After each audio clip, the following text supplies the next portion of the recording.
दंगा करोगे तो 7 पीढ़ी का पहले एक मुश्त लिख के छोड़ देना कि कब कौन पीढ़ी इसकी भरपाई करेगी। जिस हेलीकॉप्टर से कभी कभी उड़ते हैं वो भी समाजवादी सरकार का खरीदा हुआ है। खासकर सपा सरकार में जो गुंडे बदमाश व माफिया आदि, ये निर्णय उत्तर प्रदेश की हर एक महिला के लिए है जो बदलाव चाहती है।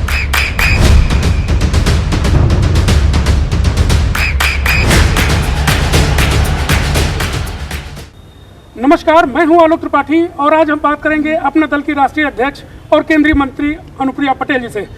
आपका बहुत बहुत स्वागत है ईटीवी में। शुक्रिया।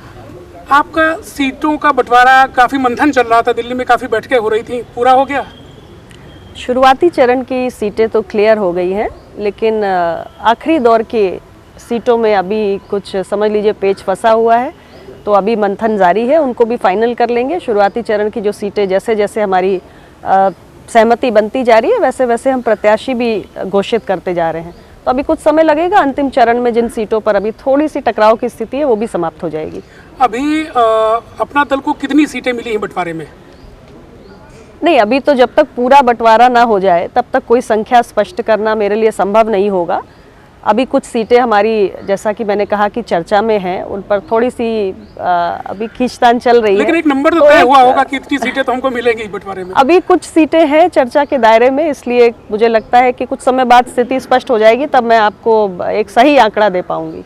आपने आजम खां के बेटे के खिलाफ प्रत्याशी का ऐलान किया है। एक गठबंधन का पहला मुस्लिम प्रत्याशी है, क्या रणनीति है इसके पीछे? भाजपा से बात हुई थी आपकी?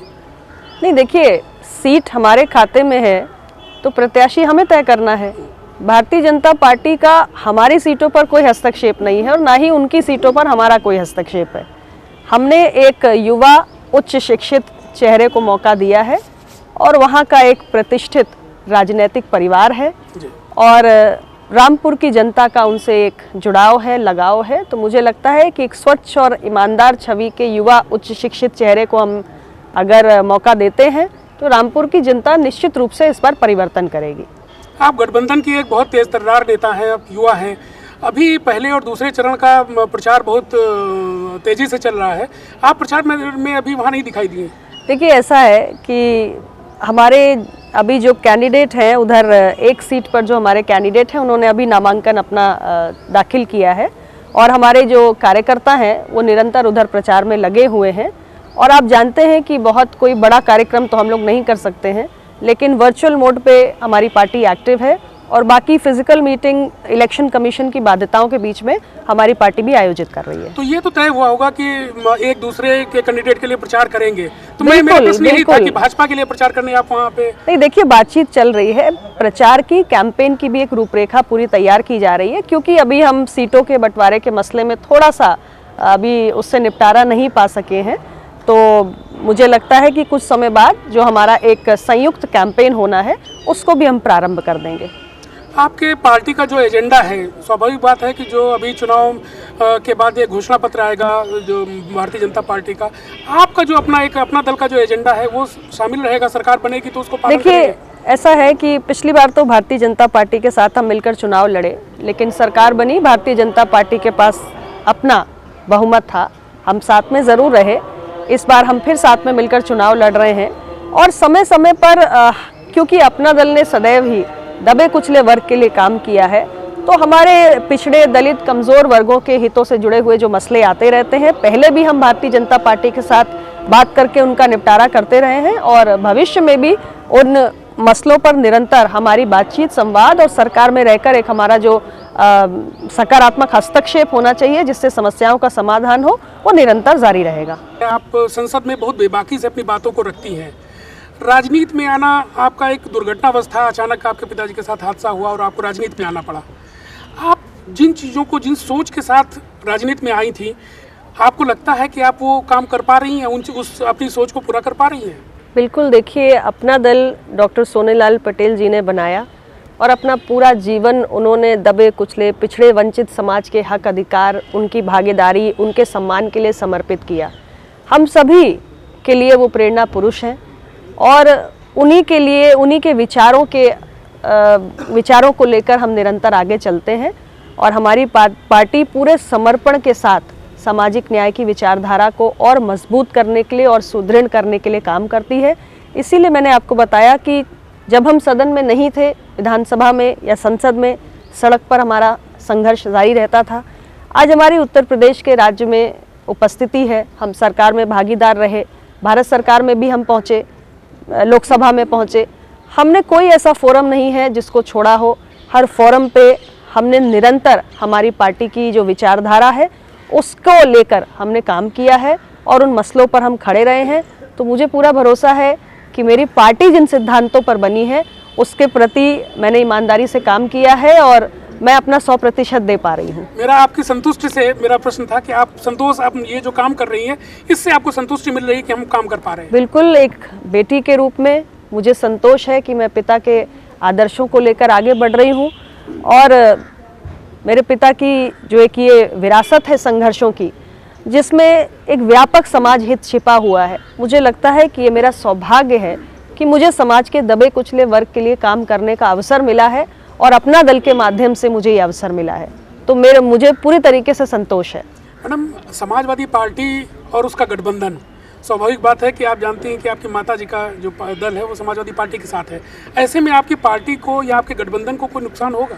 नहीं, किसी प्रकार का कोई नुकसान नहीं होगा।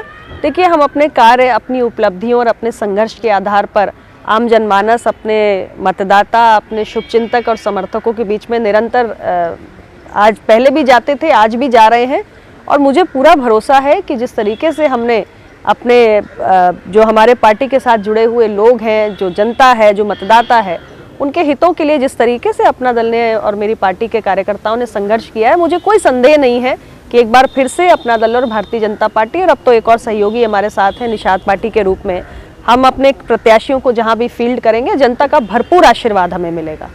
आपकी पार्टी का जो आधार था, कहा जाता था कि पूर्वांचल में के कुछ जिलों में आपका ज़्यादा वोट है, वहाँ पे ज़्यादा आपका प्रभाव है, लेकिन इस बार टिकटों में देखने को मिल रहा है आप कहाँ झांसी, बुंदेलखंड में या पश्चिमी उत्तर प्रदेश में प्रत्याशी अपने उतार रही पहले, इसका क्या कारण है? तो देखिए, आप स्वयं समझ सकते हैं कि हमारी पार्टी के संगठन का कितनी तेजी से विस्तार हुआ है, पार्टी से लोगों का जुड़ाव कितना बड़ा है।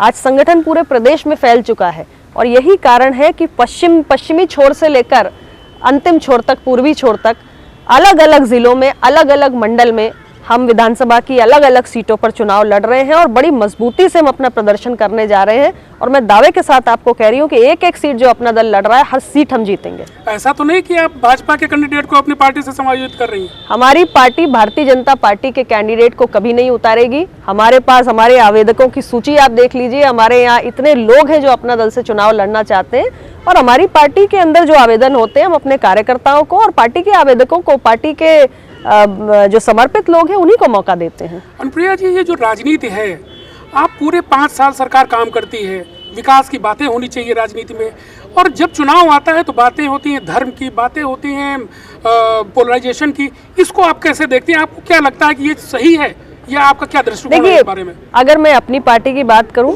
मेरी पार्टी के लिए धर्म आस्था का विषय है। हम धर्म की राजनीति नहीं करते। मैंने आपको पहले भी बताया कि समाज के दबे कुचले वर्ग के हक अधिकार के लिए अपना दल खड़ा है। उन्हीं विषयों को लेकर हम आम जनमानस के बीच में पहले भी जाते थे, आज चुनाव के वक्त भी जा रहे हैं और साथ ही उत्तर प्रदेश के अंदर जो समृद्धि और खुशहाली का, जो विकास का एक नया अध्याय प्रारंभ हुआ है, इतना डेवलपमेंट जो देखने को मिला है इन 5 वर्षों में, क्योंकि उत्तर प्रदेश की जनता ने हमें अगर मौका दिया तो हमारा दायित्व बनता है कि हम अपना रिपोर्ट कार्ड जारी करें। हम उत्तर प्रदेश की जनता को बताएं कि 5 साल हमने क्या किया, उत्तर प्रदेश की जनता को हमने क्या दिया। तो हम तो उन सारी उपलब्धियों को लेकर आम जनमानस के बीच में जा रहे हैं और इसलिए मेरा विश्वास है कि 5 साल जो विकास यात्रा आगे चली है उसको देखते हुए, क्योंकि उत्तर प्रदेश की जनता और मतदाता आज बहुत आकांक्षी है और वो अपने जीवन में एक बदलाव चाहता है, ईज ऑफ लिविंग चाहता है और मुझे लगता है कि जो काम हमने किया है उससे इस लक्ष्य की ओर हम बढ़े हैं और इसलिए दोबारा हम उत्तर प्रदेश की सत्ता में वापसी कर रहे हैं।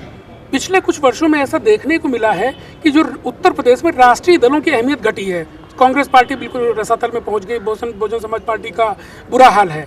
जो क्षेत्रीय दल हैं वो बढ़ रहे हैं, तमाम नए नए दल भी आ रहे हैं जिनकी एक भूमिका है, जिनको एक प्रतिनिधित्व भी मिल रहा है और उनको जो राष्ट्रीय पार्टियां मजबूर हैं उनके साथ गठबंधन करने के लिए, इसको लेके आप कैसा देखती हैं? देखिए, राष्ट्रीय पार्टियां जो होती हैं, अक्सर क्योंकि हमारा समाज जो है उसमें बड़ी विविधता है, अलग अलग वर्ग, अलग अलग जाति, अलग अलग मजहब के लोग हैं और बहुत सारे उनकी ऐसी अपेक्षाएं होती हैं या आवश्यकताएं होती हैं या उनके ऐसे मसले होते हैं जिस पे राष्ट्रीय राजनीति केंद्रित नहीं हो पाती है या बड़े दलों का उस पर अटेंशन नहीं जाता है।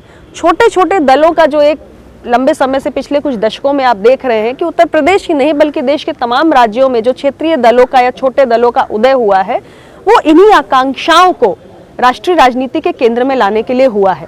तो मैं तो इसे लोकतंत्र के लिए एक शुभ संकेत ही मानती हूँ कि हर वर्ग की अपेक्षाओं की पूर्ति के लिए एक हमारे पॉलिटिकल परिदृश्य में एक स्कोप है, उनके लिए भी गुंजाइश है और राष्ट्रीय दल और क्षेत्रीय दल जब साथ में आते हैं तो मुझे लगता है कि समाज के हर वर्ग की अपेक्षा को पूरे करने में हम सफल होते हैं। इसी शुभ संकेत में एक अशुभ प्रश्न भी छिपा हुआ है।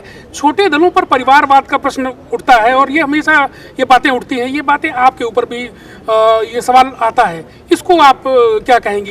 ये आरोप कहाँ तक सही है? देखिए, ये तो छोटे दलों को कटघरे में खड़ा करने के लिए ऐसा नैरेटिव बनाया जाता है, लेकिन बड़ी पार्टियों के अंदर भी मैंने देखा है कि बड़े नेताओं की एक के बाद एक पीढ़ी जो होती है उस पार्टी में पदों पर रहती है, विधायक सांसद बनती है, पार्टी संगठन में काम करती है। तो ऐसा नहीं है, ये छोटे दल हों चाहे बड़े दल हों, जहां परिवारों में ऐसे लोग हैं कि वो राजनीतिक संस्कार उनको ट्रांसफर हो रहा है और वो पब्लिक सर्विस में आ सकते हैं, मतलब जनता के बीच में काम करने की योग्यता यदि है तो उन्हें मौका मिलता है, चाहे बड़े दल हो चाहे छोटे दल हो। डॉक्टर का बेटा डॉक्टर बन जाए तो कोई सवाल नहीं उठाता, आईएएस का बेटा आईएएस बन जाए तो कोई सवाल नहीं उठाता, नेता का बेटा नेता बन जाए तो सारे सवाल उठते हैं। तो देखिए, ऐसा है कि अगर योग्यता, प्रतिभा, राजनीतिक संस्कार अगली पीढ़ी में जा रहा है तो मौके छोटे दलों में भी हैं और बड़े दलों में भी हैं, केवल छोटे दलों पर ये लागू नहीं होता। किसान आंदोलन पे केंद्र सरकार ने रोल बैक किया, आप उसी सरकार में मंत्री हैं, आपको लगता है कि पश्चिमी उत्तर प्रदेश में आपकी सरकार को नुकसान होगा इसका? मुझे लगता है कि कृषि कानूनों की वापसी के उपरांत एक बेहतर माहौल है और आज का जो परिदृश्य है, क्योंकि किसानों के हक में एक नहीं तमाम फैसले मोदी जी की सरकार ने किए हैं। आप देख लीजिए, हमारी जो प्रधानमंत्री किसान सम्मान निधि है उसमें प्रदेश में करोड़ों किसानों को लाभ पहुंचा है। किसानों की जो छोटी मोटी ज़रूरतें होती हैं उसकी पूर्ति उस धनराशि से होती है, 6,000 रुपये जो दिए जाते हैं। इसी प्रकार ऐसे तमाम प्रयास सरकार ने किए हैं जो किसानों की आय को दुगना करने की दिशा में आगे बढ़ाने में सहायक हो सकते हैं। तो जो काम इतने 8 वर्षों में रहा मोदी जी की सरकार का, उसको देखते हुए मुझे नहीं लगता कि हमें किसी प्रकार की कोई समस्या आएगी और किसान भाई हमारे गठबंधन के पक्ष में आएंगे, ऐसा मेरा विश्वास है। समाजवादी पार्टी ये बार बार आरोप लगाती है कि जितने विकास कार्य इस सरकार में हुए हैं उनमें ज़्यादातर वो काम शुरू करके गए थे और उनका जो है उद्घाटन भाजपा में हुआ। इस पे आप क्या कहेंगे? देखिए, मैं 2 बातें कहूँगी। पहली तो ये कि विकास कार्य का यदि आपने प्रारंभ किया, शिलान्यास किया, तो यदि आप लोकार्पण नहीं कर पाए तो ये आपकी विफलता है, इस पर आपको समीक्षा करनी चाहिए, आप क्यों विफल हुए। दूसरी बात, सरकारें हमेशा निरंतरता में चलती हैं। कोई सरकार जो आज वर्तमान परिस्थितियों में राज्य की या देश की सत्ता संभाल रही है, यदि वो किसी कार्य को पूरा नहीं कर पाती है तो ये पब्लिक मनी है, जनता का पैसा है। उस प्रोजेक्ट को अप्रूव कराने में बहुत सारा पैसा, बहुत सारी एनर्जी लगी है।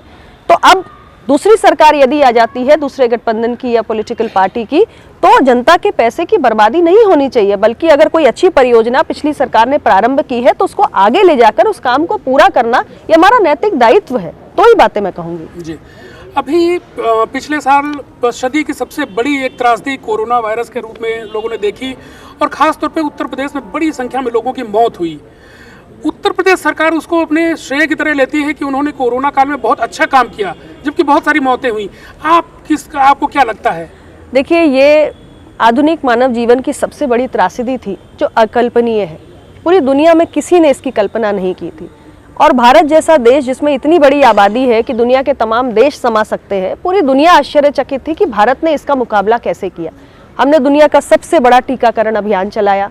आप जानते हैं कि अब हमारे यहाँ 2 डोज तो ले चुके हैं लोग, अब बूस्टर डोज की भी बात हो रही है। आज हमने देखा कि जो नेजल वैक्सीन है बूस्टर डोज, उसके लिए भी ड्रग कंट्रोलर की अनुमति मिल चुकी है। तो भारत ने मजबूती से इसका मुकाबला करने का प्रयास किया है। दुनिया का सबसे बड़ा टीकाकरण अभियान सफलतापूर्वक चलाया है। जो हमारे लोग पलायन करके आए, गरीबों के घर में मुफ्त राशन पहुंचाने का काम सरकार ने किया है। तो मुझे लगता है कि इस त्रासदी के बीच में हमें ना श्रेय लेने की होड़ में पड़ना चाहिए, ना किसी सरकार को डिस्क्रेडिट करने के चक्कर में पड़ना चाहिए, क्योंकि इसकी कल्पना कोई नहीं कर सकता था और हम सबकी एक राष्ट्र के रूप में जिम्मेदारी थी कि हम सभी जो भी कर सकते हैं वो करें। और भारत की और राज्यों की, तमाम राज्यों की सरकारों में, ऐसा नहीं है कि हर राज्य में एनडीए की सरकार है, लेकिन तमाम जो अलग अलग पॉलिटिकल पार्टीज की भी सरकारें रहीं, दोनों ने मिलकर काम किया और उस कोरोना की इस महामारी का मुकाबला करने की कोशिश की है। आपकी पार्टी का घोषणा पत्र आने वाला होगा, स्वाभाविक बात है, सभी लोग ला रहे हैं, क्या उसकी खास बातें रहने वाली हैं? देखिए, जब घोषणा पत्र आएगा, उस पर मंथन चल रहा है, तो खास बातें भी उसी समय जिक्र किया जाएगा। आप बताएंगे कि आपको कुछ नई चीज करना चाहती होंगी? जब आएगा तो हम निश्चित रूप से बताएंगे।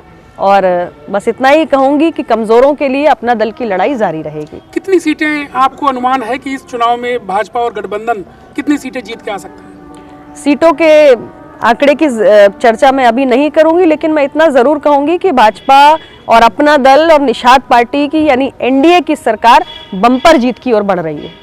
अनुप्रिया जी, हमसे बात करने के लिए बहुत बहुत धन्यवाद। बहुत शुक्रिया। ये थी केंद्रीय मंत्री अनुप्रिया पटेल जी, जिनसे हमने उत्तर प्रदेश की राजनीति के विषय में विस्तार से चर्चा की। कैमरामैन विजय के साथ आलोक त्रिपाठी, ईटीवी भारत, लखनऊ।